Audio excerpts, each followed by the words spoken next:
সবকিছুর একটা সুস্থতা আছে, শয়তানিরও একটা সুস্থতা আছে। জাতীয় ইলেকশনের আগে স্থানীয় ইলেকশন করতে হবে।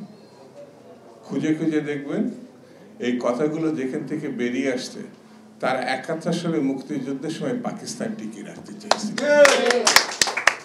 যারা ১ মাসের মধ্যে সরকার পরিবর্তন, হাসিনার বিদায়, বিপ্লব, গণঅভ্যুত্থান ঘটিয়েছেন, এই ১ মাসের ঘটনা কিন্তু বাংলাদেশে একটা আছে, একটা গোষ্ঠী আছে যারা অতীত এমনকি ভবিষ্যৎটাও তারা দেখতে পায়, অতীত মানে এটা নিতে চায় না, মানে অতীতে কিছু ছিল এই জিনিসটা তারা অ্যাকসেপ্ট করতে চায় না।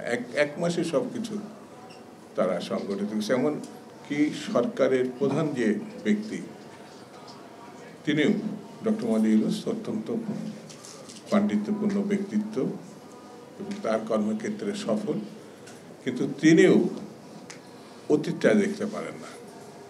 একজন তো এই সরকারের বিরুদ্ধে বলে ফেললো ৫৩ বছরে রাজনীতিবিদরা কি করেছে।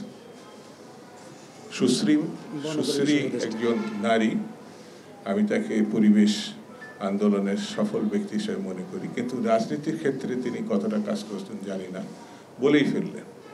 ঠিক তেমনি ছাত্রদের সরকার, ছাত্ররাই তাকে বসিয়েছে। এই যে ১ মাসের ঘটনা, সেটি আমাদের ডক্টর মোহাম্মদ ইউনূস অতীতে আর জাননি, ১ মাসের মধ্যে আটকেই গেছেন। এমনকি ১ মাসের একজন ব্যক্তিকে খুঁজে বের করে নিয়ে সঙ্গে করে আমেরিকায় গিয়ে আমেরিকার সাবেক প্রেসিডেন্ট ক্লিন্টনের সঙ্গে পরিচয় করিয়ে দিলেন। ইনি হচ্ছে মাস্টার মাইন্ড, অর্থাৎ এই ছেলেটি ১ মাসের ভিতরে সবকিছু উদ্ধার করেছে, সবকিছু সফল করেছেন, মানে এমনকি হাসিনারও দাঁড়িয়েছে। তা আমার কাছে মাঝে মাঝে মনে হয়, যখন বসে থাকি, একা একা থাকি, কথা বলি, নিজের সঙ্গে নিজে কথা বলি, তখন আমি ভাবি যে ডক্টর মোহাম্মদ ১ মাসের মধ্যে এরকম একটা সফল আন্দোলনের মাস্টার মাইন্ড খুঁজে পেলেন, তাহলে ৬ মাস লাগছে কেন জিনিসপত্রের দাম কমাতে? ৬ মাস কেন লাগছে? এখন ৬ মাস তো পেরিয়ে গেছে, পার হয়ে গেছে ৬ মাস। আইন শৃঙ্খলা পরিস্থিতি উন্নতি করছে, মাস্টার মাইন্ড তো এক একটা বের করতেই পারত। খাদ্যের মাস্টার মাইন্ড, আইন শৃঙ্খলার মাস্টার মাইন্ড, বাণিজ্যের মাস্টার মাইন্ড বের করতে পারতো না? ডক্টর মোহাম্মদ ইউনূস বিরাট একটা পাণ্ডিত মানে বিখ্যাত ব্যক্তিত্ব, সারা পৃথিবী যাকে চেনে। আর তিনি এদেরকে সঙ্গে করে নিয়ে বিদেশে গিয়ে বলতেন, ইনি হচ্ছেন খাদ্যের মাস্টার মাইন্ড, ১ মাসের মধ্যে জিনিসপত্রের দাম কমাই ফেলছে। সবকিছুর একটা সুস্থতা আছে, শয়তানিরও একটা সুস্থতা আছে।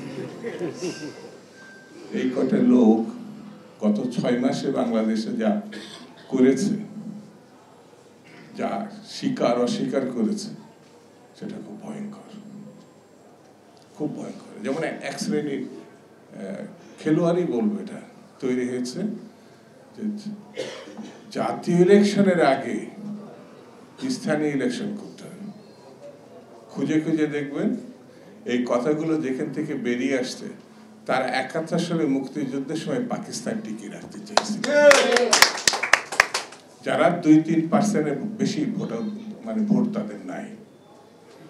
এটা ভালো করে সুস্থতার সঙ্গে চিন্তা করে দেখবেন, এদের চেহারা, চালচলন, কথাবার্তা সব সময় একটা গোষ্ঠীর মধ্যে আটকে থাকে।